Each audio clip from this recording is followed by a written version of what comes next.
Assalamualaikum warahmatullahi wabarakatuh. Perkenalkan, nama saya Nur Musammatun Hakimiyah dari kelas Pendidikan Biologi C 2022 dengan NIM 22030204 Di sini saya akan memenuhi tugas pendidikan warganegaraan yang akan mewawancarai narasumber kita yaitu Bu Rizkyani dengan topik problematika berbangsa dan bernegara. Sebelumnya, tak kenal maka tak sayang. Nah, di sini saya akan memperkenalkan guru tercinta kita, bestiku, yaitu Bu Rizkyani. Bagaimana Bu kabarnya, Bu? Alhamdulillah sehat, baik. Gak bosan kan Bu bertemu saya? Nanti ada jawab bosan gak bantuin? No, jangan lah Bu. Nah, di sini saya akan mewawancarai mengenai topik yang sudah saya singgung tadi, yaitu tentang problematika berbangsa dan bernegara. Sebagai awalnya, saya mau bertanya nih, apa sih permasalahan berbangsa dan bernegara yang terjadi saat ini? Kalau di Indonesia saat ini yang banyak terjadi itu jelas sudah bisa kita lihat sehari-hari ya, ada kemiskinan, terus kemudian kriminalitas, terus kalau di pemerintahan mungkin ada korupsi, terus kemudian ada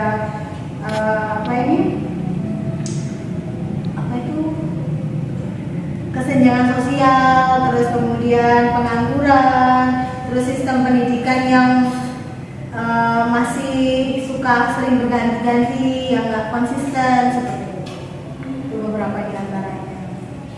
Lalu, apa sih yang dimaksud dengan kehidupan berbangsa dan bernegara menurut Bu Rizky? Kehidupan berbangsa dan bernegara itu adalah kesadaran setiap manusia atau bangsa atau orang yang di satu negara itu untuk menjalin harmonisasi dengan satu dan yang lainnya. Lalu, apa sih pentingnya NKRI bagi kehidupan berbangsa dan bernegara menurut Bu Rizky? Pentingnya NKRI, Negara Kesatuan Republik Indonesia. Pentingnya NKRI untuk kehidupan berbangsa dan bernegara. Ya penting, sudah ketahuan dari namanya ya, Negara Kesatuan Republik Indonesia. Negara Kesatuan Republik Indonesia itu kan diperjuangkan tidak dengan mudah. Terus kemudian dia penting untuk kehidupan berbangsa dan bernegara. Karena apa? Karena ya NKRI itu berarti kan harus Indonesia itu yaitu Indonesia yang banyak macamnya, yang banyak banyak sukunya, banyak ragamnya, heterogen, nggak semuanya sama. Nah itu bisa jadi alasan untuk kehidupan berbangsa dan bernegara lebih harmonis. Kan tadi sebelumnya sudah dibilang kalau kehidupan berbangsa dan bernegara itu adalah kesadaran orang atau bangsa ini untuk hidup harmonis dalam kesatuan negara Republik Indonesia. Lalu, apa saja hal yang seharusnya dilakukan dalam kehidupan berbangsa dan bernegara? Apa saja hal yang harus dilakukan? Terutama yang paling utama bisa toleransi. Toleransi kok bisa ini? Ayo. Kayak menghargai. Menghargai. Terus selain toleransi ada juga menjunjung tinggi hak asasi manusia misalnya. Terus menghargai Jadi toleransi menghargai ya. Musyawarah, terus gotong royong, terus bijak menerima budaya asing, terus ya itu intinya sih kalau saya lebih menekankan sih toleransi itu kan sudah mencakup semuanya, ya kan. Bermusyawarah pun kita juga harus punya toleransi kan. Kalau bermusyawarah kan kita nggak bisa memaksakan kehendak kita kan, kita harus menghargai orang lain. Toleransi itu juga menghargai. Seperti menghargai, kan agama kita banyak ya. Itu juga kan kita juga harus toleransi dengan mereka yang berbeda agama dengan kita, saling menghargai kan. Lalu, faktor apa saja yang mempengaruhi kesadaran dari bangsa Indonesia saat ini?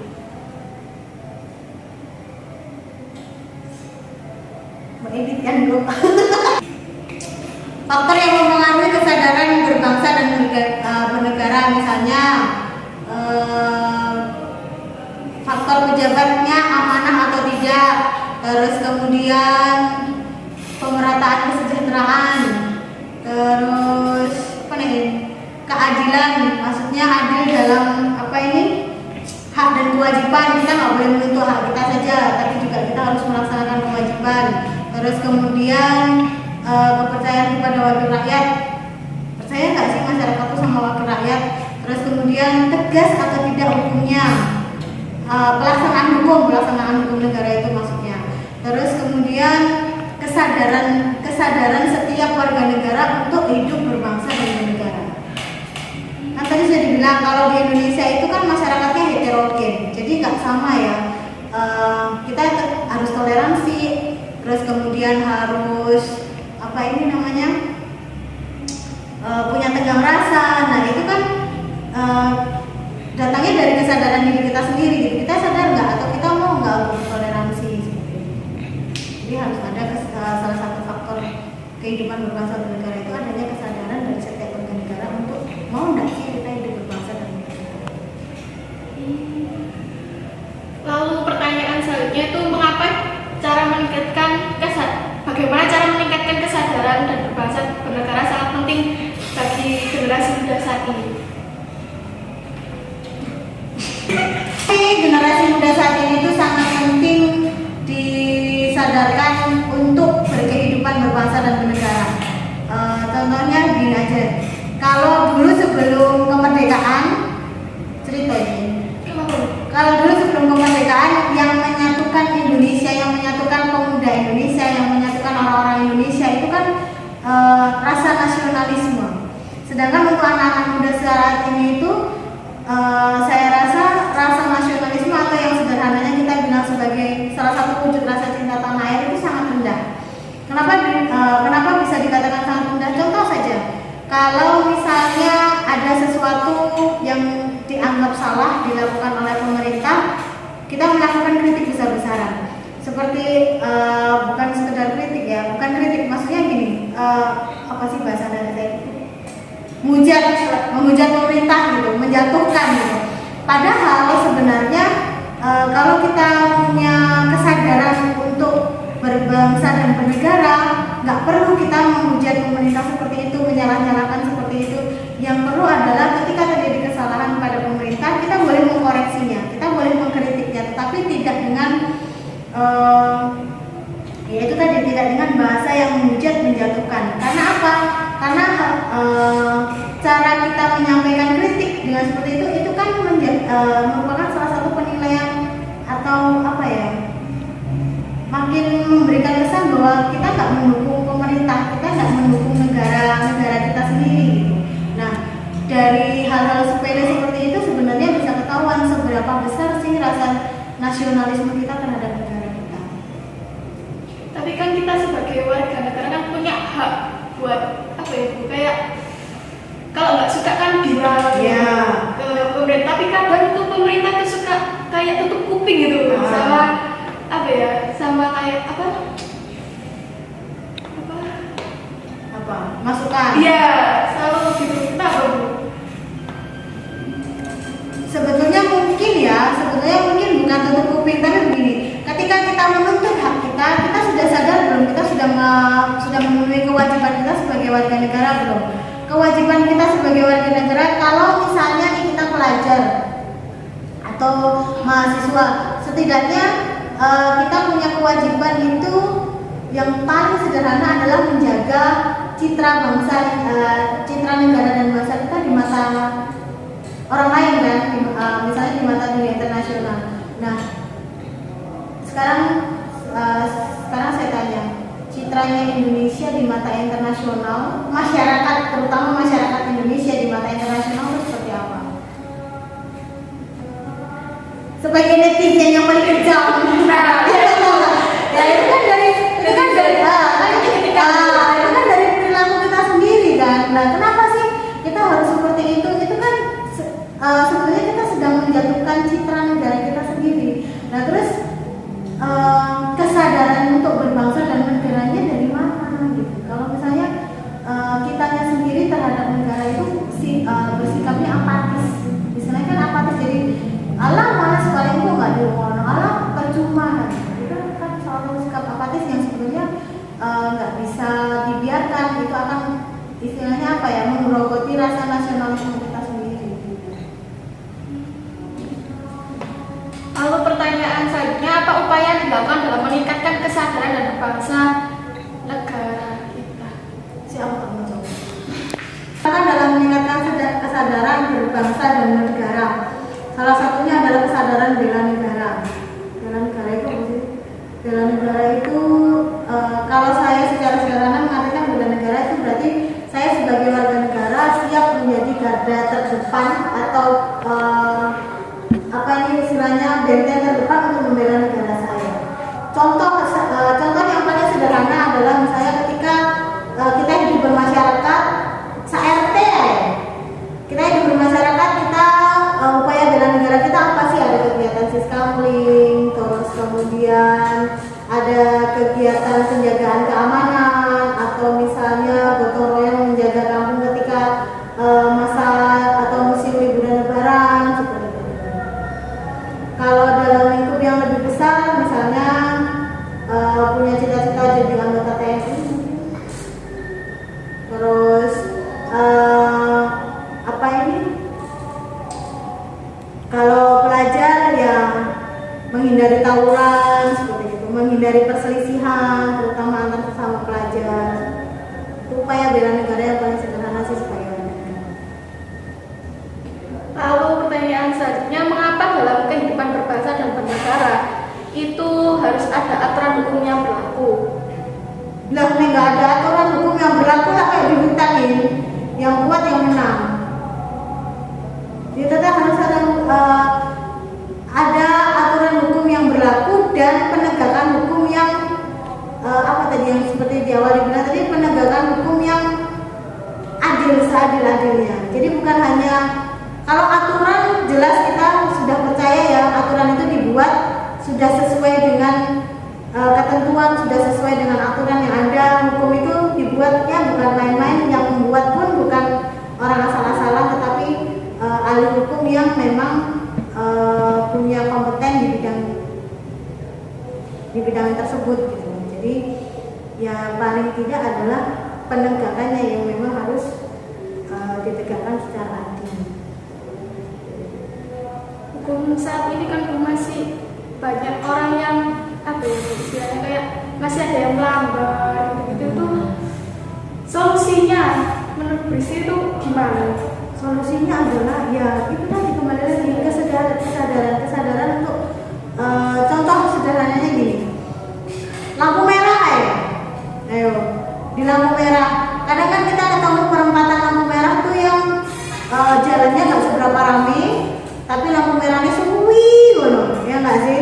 Terus akhirnya kita kan alah tolak ngomong, oh aman lanjut, padahal masih merah, ya kan? Nah itu kan butuh kesadaran, itu kan salah satu wujud sadar nggak sih kita mau menegakkan hukum nggak sih gitu. Kan kalau polisi kamu nggak ditilang, nah itu kan kita berarti kita nggak menegakkan hukum dong, ya nggak? Kita nggak menegakkan hukum dong, maksudnya dimulai dari diri kita pribadi sendiri, kita mau nggak sih? Oke, mungkin hukum di Indonesia itu saat ini masih tajam ke bawah, tumpul ke atas. Oke, iya kita mengawal itu. Tetapi setidaknya mulai dulu sebagai generasi muda, kita mulai dulu dari kesadaran diri kita sendiri untuk salah satu cara meningkatkan kesadaran berkehidupan berbangsa dan negara itu adalah patuh hukum, terutama untuk diri sendiri. Yaitu tadi kan ada aturan-aturan yang bisa dibuat. Aturan-aturan yang dibuat itu kan nggak asal-asalan, sudah ada istilahnya, pasti dibuatnya dengan seadil-adilnya lah, nggak membeda-bedakan gitu. Tapi kitanya sendiri mau nggak sih untuk menyadari untuk ikut tertib itu juga. Indonesia saat ini kan sudah berganti tahun ke tahun, presidennya kan sudah berganti-ganti ya Bu ya.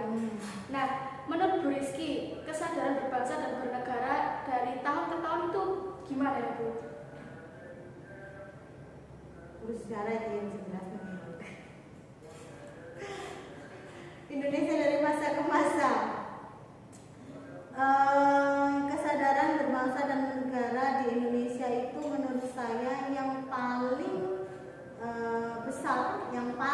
kuat kesadaran berbangsa dan bernegaranya itu kan ketika masa awal kemerdekaan sampai masa berakhirnya pemerintahan Soekarno misalnya. Kenapa? Karena pada masa awal kemerdekaan itu jelas rakyat Indonesia pada masa itu mereka punya kesadaran yang besar sekali untuk berbangsa dan bernegara. Buktinya apa? Buktinya sebelum Indonesia merdeka atau ketika Indonesia mencoba untuk menjadi negara yang merdeka, kita kenal pada waktu itu ada Sumpah Pemuda, ya kan? Di tahun 1928 Sumpah Pemuda itu dianggap sebagai momentum atau awal di mana lahirnya rasa persatuan, meskipun kita punya kesadaran bahwa Indonesia itu banyak rupanya, Indonesia itu nggak sama, Indonesia itu heterogen, Indonesia itu nggak seragam. Tapi di dalam Sumpah Pemuda itu para pemuda itu berjanji bahwa kita ini satu tanah air, kita ini satu bangsa, kita ini satu bahasa, dan kita memperjuangkan, yang kita perjuangkan ini adalah tanah air kita, tempat lahirnya kita. Yang kita perjuangkan ini adalah tempat tinggal kita, supaya kita punya negara sendiri, kita punya pemerintahan sendiri, kita bisa lepas dari penjajahan. Nah itu kan tumbuh karena mereka punya kesadaran untuk berbangsa dan bernegara. Terus kemudian ketika Indonesia merdeka, ketika akhirnya Indonesia merdeka di tahun 1945, semangat itu sebetulnya masih ada. Semangat nasionalisme itu jelas masih ada. Karena apa? Karena orang-orang yang terlibat dalam pemerintahan pada waktu itu masih punya semangat yang besar, masih punya kesadaran berbangsa dan bernegara yang besar, dengan keinginan mereka membentuk atau menciptakan negara yang sesuai dengan kondisi Indonesia. Salah satu buktinya adalah banyaknya partai pada masa itu, terus kemudian banyaknya tokoh-tokoh hebat yang dinilai pada masa itu, yang memang mereka punya kesadaran untuk saya mau Indonesia yang seperti ini loh. Kita harus punya tujuan yang sama. Tapi sayangnya ternyata kesadaran berbangsa dan bernegara itu dari tahun ke tahun ternyata bukan berkembang, bukan semakin baik, tetapi semakin mengalami mengalami kemerosotan, mengalami degradasi atau berkurang lah, terutama di generasi muda. Kenapa? Atau buktinya apa? Buktinya ketika Indonesia punya kesempatan untuk multi partai lagi di masa pemerintahan Susilo Bambang Yudhoyono, kita punya kesempatan untuk multi partai lagi. Ternyata itu dipakai kesempatan untuk mewakili golongannya saja. Tidak lagi berpikir bahwa yang kesadaran yang kita punya itu harusnya adalah untuk berbangsa dan bernegara, bukan untuk berpartai, bukan untuk sekedar berpolitik, bukan untuk sekedar memajukan keinginan partainya. Di tahun yang sebelum merdeka sama yang sesudah merdeka itu kan kayak sifatnya tuh berubah gitu Bu. Apa mungkin karena pengaruh teknologi Indonesia yang semakin pesat atau bagaimana Bu? Cinta tanah airnya tuh kayak kurang gitu. Bisa jadi tadi kan sudah salah satu faktor kesadaran berbangsa bernegara itu kan adalah bijak menerima budaya asing. Nah, ternyata setelah teknologi semakin maju, kita kan semakin mudah menerima kita semakin mudah melihat dunia di luar negara kita semakin mudah mengakses informasi di luar negara kita. Kita juga semakin mudah menerima budaya asing gitu ya. Bahkan mungkin di beberapa wilayah di Indonesia budaya asing itu begitu begitu diterima, bahkan terlalu diterima mungkin. Nah itu bisa jadi salah satu penyebab kemerosotan nasionalisme itu tadi.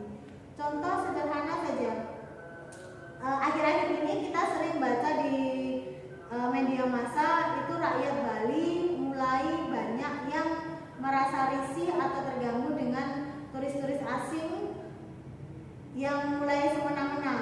Nah sekarang pertanyaannya, lah dulu kamu kemana ketika mereka masuk dengan bebasnya, mereka masuk dengan budaya mereka, mereka masuk dengan gaya mereka yang seperti itu, dan kamu melakukan pembiaran, kamu kemana? Ya kan? Oke, mungkin Bali salah satu penghasil devisa negara terbesar, tetapi kan setidaknya ketika dulu mereka masuk seperti itu tetap ada istilahnya pembatasan-pembatasan yang bisa dilakukan gitu. Jadi kita nggak bicara siapa yang salah, tetapi ketika hari ini mereka meributkan hal itu, seharusnya juga kembali lagi, oh iya seharusnya kan kita harus punya kearifan untuk bahwa boleh mereka datang ke sini, tetapi kita juga nggak yang selamat datang tentunya dibuka lebar-lebar, nggak seperti itu, tetap harus istilahnya tersalin kan. Jadi tadi di perbincangan awal kan sempat disinggung tentang permasalahan berbangsa dan bernegara, kan ada kemiskinan, terus ada korupsi. Nah, menurut Bu Rizky, solusi untuk kedepannya biar kemiskinan yang di Indonesia ini tidak begitu banyak, juga korupsinya tuh nggak terus-terusan gitu, gimana Bu? Korupsinya nggak terus-terusan, kemiskinannya nggak begitu banyak. Korupsi itu kan yang katanya sudah mendarah daging di Indonesia. Ini pertanyaannya, kenapa sih di Indonesia itu tidak pernah ada wakil tunggal atau calon tunggal, bukan wakil, calon tunggal? Kenapa di Indonesia itu tidak pernah ada calon tunggal untuk legislatif aja misalnya yang berhasil? Kenapa selalu calon dari partai yang kebanyakan berhasil? Sebetulnya kalau misalnya kita berani, bukan jaminan sih ya, cuman kalau saya melihatnya secara sederhana, secara orang awam nih yang nggak ngerti politik ya, kalau saya melihatnya begini, kalau sekali saja kita berani memenangkan calon tunggal yang tidak datang dari partai tapi dia berangkat sendiri, pakai biayanya sendiri, ketika punya motivasi sendiri untuk memperbaiki negaranya, punya motivasi sendiri untuk membuat kondisi negaranya lebih baik, kita menangkan dia, paling tidak kita bisa mengurangilah jumlah korupsi yang terjadi. Karena yang selama ini yang kita baca dari pemberitaan atau misalnya ada koruptor yang tertangkap, itu kan ketika dia ditanya, ketika dia diinterogasi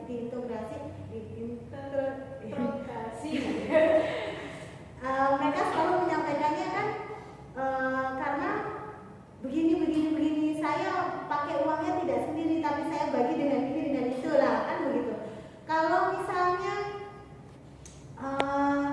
dia datang bukan dari partai nih, dia mencalonkan diri secara pribadi, nggak dari partai, dia berangkat sendiri, dia nggak punya kewajiban untuk membayar balas budi kepada partainya kan. Sederhana saja berpikirnya seperti itu, dia nggak punya mungkin dia akan berpikiran bahwa modal cetak kono kan wis akeh, aku njaluk ijol, mungkin dia bisa berpikir seperti itu, tetapi kan untuk dirinya sendiri, bukan untuk kemudian dikasih ke partainya, dikasih ke temannya si A si B yang jumlahnya bakal berkali-kali lipat kan kalau dia melibatkan banyak orang. Sederhana saja dulu seperti itu, mikirnya pikiran orang awam lah ya istilahnya, yang nggak ngerti politik dia seperti apa. Kenapa sih kita nggak pernah bisa menangin calon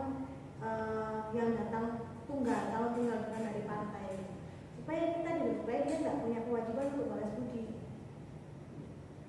Terus kalau soal kemiskinan,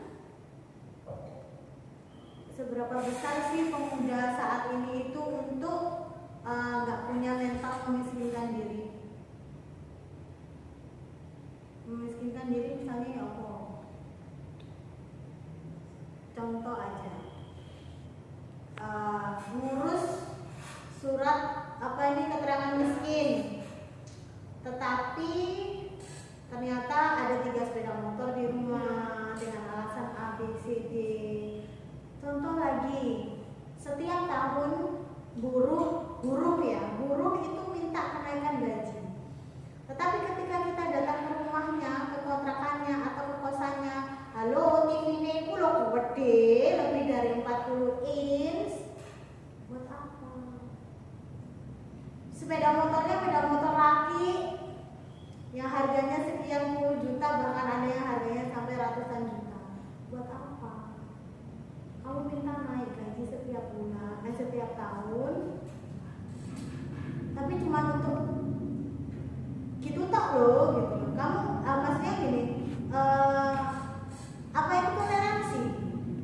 Toleransi gak itu? Enggak kan? Kan dia kepentingannya sendiri, dia nggak melihat yang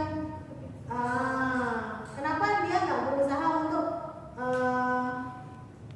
apa ini istilahnya, kalau misalnya gini, boleh oke, mungkin nggak mencukupi gajinya, nggak mencukupi standar hidup sekarang, tetapi setidaknya ketika pabrik atau perusahaan itu bisa merekrut pekerja lebih banyak, itu kan berarti salah satu langkah untuk mengurangi kemiskinan. Dan biasanya rekrutmen lebih banyak, nanti gajinya sedikit kalau karyawannya banyak, ya itu konsekuensi. Tetapi kan kita istilahnya kita punya toleransi dengan yang lain kan. Atau juga misalnya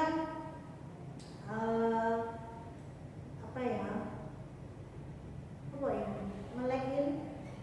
Pertanyaan terakhir Ibu, ini keluar dari konteks tentang kesadaran berbangsa dan bernegara. Nah, saya tanya Bu, kan kalau setiap ganti menteri itu selalu ganti kurikulum. Nah, menurut pandangan Bu Rizky itu bagaimana Bu? Menurut saya sebagai guru, Iya. Sebetulnya nggak apa-apa ya, maksudnya gini, sebetulnya nggak apa-apa mau setiap ganti menteri ganti kurikulum atau mau apa, sebetulnya nggak apa-apa. Cuma begini, kan kurikulum itu atau pendidikan itu bukan sesuatu yang hasilnya instan. Misalnya gini, misalnya kamu tak ajari hari ini, kamu tak ajari 1 tambah 1 sama dengan 2, oke. Tetapi kan itu tetapi itu kan nggak serta-merta kamu terapkan besok atau lusa, kan nggak gitu. Bisa aja itu akan terpakai ketika nanti kamu sudah dewasa, atau kamu akan terpakai ketika nanti kamu sudah berumah tangga, kan seperti itu. Sama dengan pendidikan yang misalnya nih aktu kurikulum 2013, maunya kurikulum 2013 itu kan begini, tapi ternyata ketika ganti menteri ganti lagi. Yang 2013 ini loh belum ketahuan hasilnya, tetapi kemudian sudah diganti lagi dengan alasan yang sebelumnya begini. Pendidikan itu nggak seinstan itu hasilnya bakal kelihatan gitu. Kalau misalnya kemudian kamu setiap berapa periode kamu ganti, setiap hari ini kamu ganti, terus kita mau tahu hasilnya kapan? Mau tahu bahwa yang sebelumnya ini sudah berhasil atau belum, itu bagaimana? Kalau setiap ini diganti, ntar ada perbaruan dengan alasan ABCD. Loh, yang sebelumnya ini loh belum ada hasilnya, belum kita bisa lihat hasilnya gitu. Tapi sudah keburu diganti lagi. Sebetulnya nggak apa-apa, cuman ya itu tadi belum kelihatan hasilnya. Terus kami sendiri yang berada di lapangan ini belum menguasai, sudah mau ganti lagi yang baru, kami harus belajar lagi yang baru, belum menguasai mau suruh lagi ganti yang baru. Terus susah ya Bu adaptasinya gitu. Sebetulnya bukan susah adaptasinya, tapi kan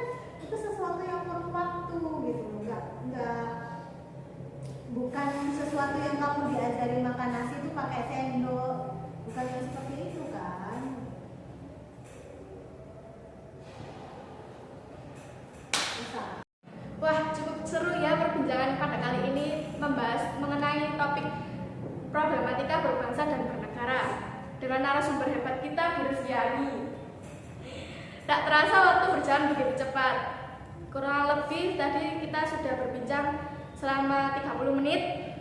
Saya ucapkan terima kasih kepada Bu Rizkyani yang sudah meluangkan waktunya untuk wawancara kali ini. Akhir kata, kurang lebihnya mohon maaf. Wassalamualaikum warahmatullahi wabarakatuh.